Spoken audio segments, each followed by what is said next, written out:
that is about. When you read the scriptures in Revelation chapter 19, it's talking about the downfall, the invasion that Yahushua, the Most High, is going to send his son and Michael to do, and all the nations are going to be taken down. Go ahead. And it shall stand forever. And it shall stand forever. Go ahead. For verse 45. For as much as thou sawest that the stone was cut out of the mountain without hands, Right? and that break in pieces the iron, the brass, the clay, the silver, and the gold, Right? the great God hath made known to the king what shall come to pass hereafter. Okay, in other words, Nebuchadnezzar was literally Daniel was telling Nebuchadnezzar that the Most High is giving you a vision of what's coming to pass. Go ahead. And the dream is certain, and the interpretation thereof sure. Okay, that's that. Afterward, when you read the last, verses 46 through 49, King Nebuchadnezzar is so appreciative that literally he made Daniel ruler, he makes Daniel the governor of Babylon. And then Daniel literally takes, at the king's permission, takes his 3 companions, Azariah, Hananiah, and Mishael, and makes them the governors of Babylon. And he himself sits, it says, in the gates of the king, meaning he actually administers the kingdom under the king. That's what takes place in verse 46 to verse 49. Now let's go to Daniel chapter 7. This time is 2 years later, and Daniel himself is having a vision. All right? Go ahead. Daniel chapter 7 and verse 1. In the first year of Belshazzar, king of Babylon. Before we do that, this is what I would like to do. Just to prove about the stone being Yahushua. When you read the verses where it said, a stone came and hit the feet, struck the feet, took the kingdom, took the iron and the clay, and then it worked its way up, and then the brass and the silver and the gold and everything down. That's talking about Yahushua. I want you to go to 1 Peter. 1 Peter chapter 2. And we're going to read verses 1 through 8, just to establish that, so that they can know that's what that stone is symbolic of. We'll probably get 2 scriptures on that. 1 Peter chapter 2, verses 1 through 8, alright? 1 Peter chapter 2 and verse 1. This is just to clear up verse 34, Daniel chapter 2, verse 34 and verse 45, what the stone is symbolic for. Go ahead.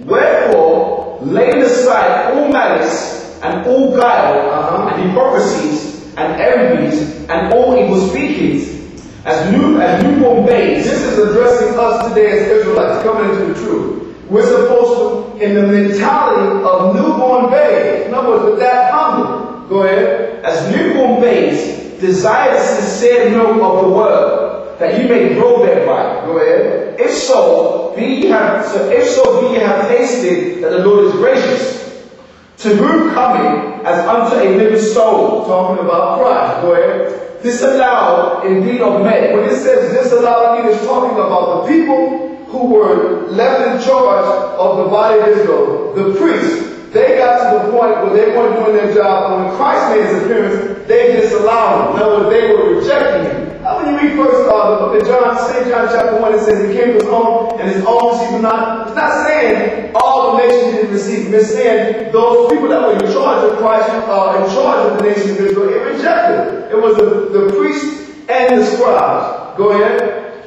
Verse 4 again. To whom coming as unto a living soul, disallowed indeed of men, but chosen of God. Go ahead. And precious, ye also as lively stones. And it says, so it's showing you. The initial stone is talking about what? It's talking about Yahushua. But it says you also as lively stones, because remember, Daniel said that stone did what? It grew into a mountain. So it's talking about literally Christ with the Israelites coming to take down the nation. And that's in the scriptures. What in Ezekiel, it says, it's Jeremiah chapter 51, where it says, ye are my battle axe and weapons of war. And with ye will I break down kingdom. And with ye will I break the chariot and its rider. With thee will I break the mighty men. In other words, he goes down the whole list of who the Most High is going to use, talking about Israel, and to do what? Talking about conquer the nation.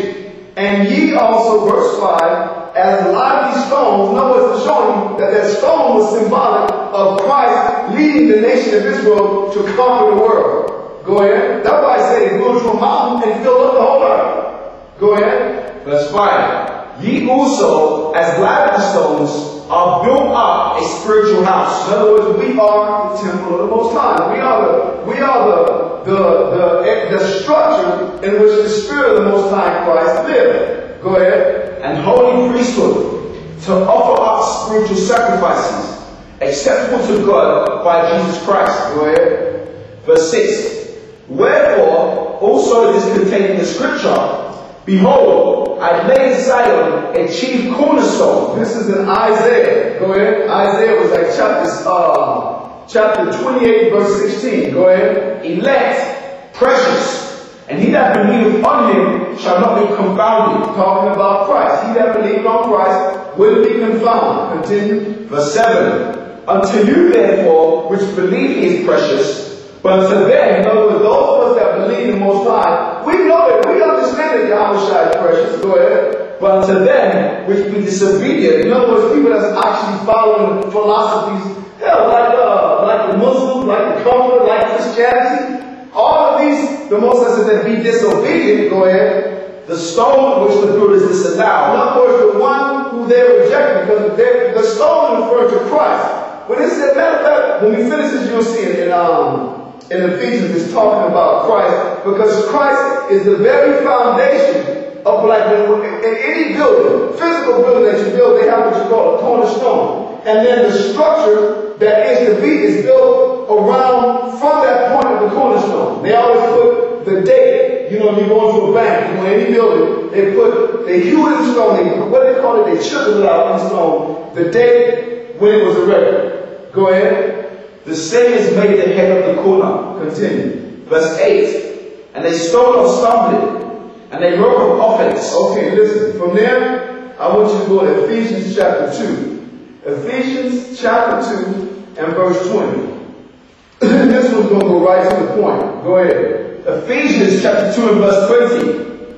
And are built upon the foundation of the apostles and prophets. You know what? Read verse 19. Go ahead. Ephesians chapter 2 and verse 19. Now therefore, ye are no more strangers and foreigners. It's talking about us Israelites who are scattered all over the world, having been alienated from the commonwealth of Israel. In other words, from our inheritance. This is what you read Ephesians chapter 2, this is what it's addressing. Go ahead. But fellow citizens with the saints. You don't have to go there. Psalms 148 verse 14 tells you that the saints are Israelites. So when it says fellow servants with the saints, we are the descendants. We are the saints. Go ahead. And of the household of God. Continue. Verse 20. And are built upon the foundation of the apostles. In other words, the only reason we have this knowledge is because there was work being done before us. There were men that came before us. And those men were the apostles. That's why it said, and ye are built. In other words, what is that we're built upon? The Most High didn't start this work with us. We have a book of records of our forefathers that was entrusted to us from the time that they were here. So it says, ye are built upon the foundation of the apostles. That's what we can go and read what? Matthew, Mark, Luke, John, and various apostles' accounts of Christ. Go ahead. Verse 20. And are built upon the foundation of the apostles and prophets. Jesus Christ himself,